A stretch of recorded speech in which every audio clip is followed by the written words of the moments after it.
Bonjour et bienvenue dans Frauscher Talks. Je m'appelle Tint et aujourd'hui nous allons parler des composants du système de détection de l'inoccupation de voie de Frauscher, le FTVS.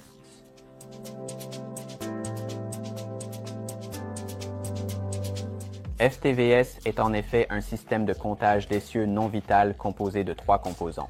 La carte de comptage du capteur de roue WCB, le convertisseur de signal de capteur de roue WSC et le capteur de roue RSR 110, qui est un capteur de roue non vital. Pour plus de détails sur les capteurs de roue, je vous recommande vivement de regarder la série des Frauscher Talks consacrée aux capteurs de roue Frauscher. Nous allons maintenant examiner de près le WSC, qui fait partie de l'équipement intérieur. Le WSC convertit la sortie analogique du capteur en sortie numérique pour le système 1 et système 2, qui sont utilisés pour alimenter le WCB pour le comptage des essieux. Pour plus de détails sur les signaux des capteurs, consultez la série sur la détection de roue. Le WSC est configuré à l'aide de commutateurs DIP, qui sont situés à l'avant de la carte. Ils sont normalement tous réglés sur Off pour une utilisation avec le VCB dans le cadre du FTVS. Les commutateurs DIP permettent de configurer des paramètres tels que la sortie d'impulsion numérique du système, la direction et la longueur de l'impulsion centrale, qui sont tous fournis via des optocoupleurs. Il y a 2 sorties de la WSC qui peuvent être configurées pour une utilisation avec le FTVS.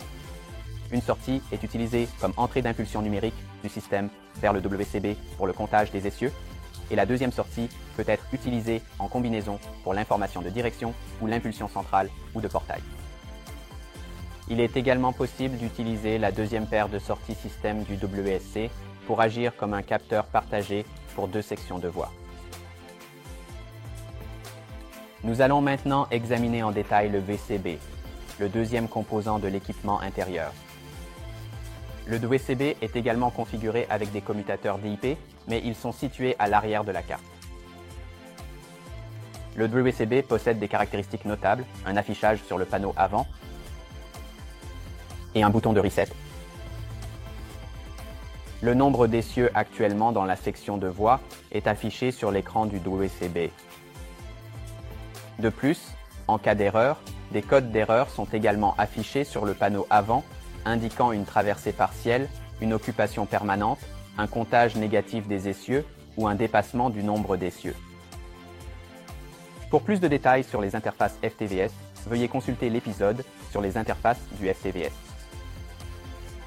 Les commutateurs DIP du VCB permettent de configurer des paramètres tels que, par exemple, l'inversion de direction des capteurs de roue, le nombre de capteurs connectés, la limite de traversée partielle, le comportement de sortie du VCB et le temps d'extension du statut d'occupation. Le WCB a 2 sorties, qui peuvent être utilisées pour fournir des informations de voie libre ou occupée 2 fois, ou peuvent être utilisées comme une information de voie libre ou occupée et une sortie d'erreur.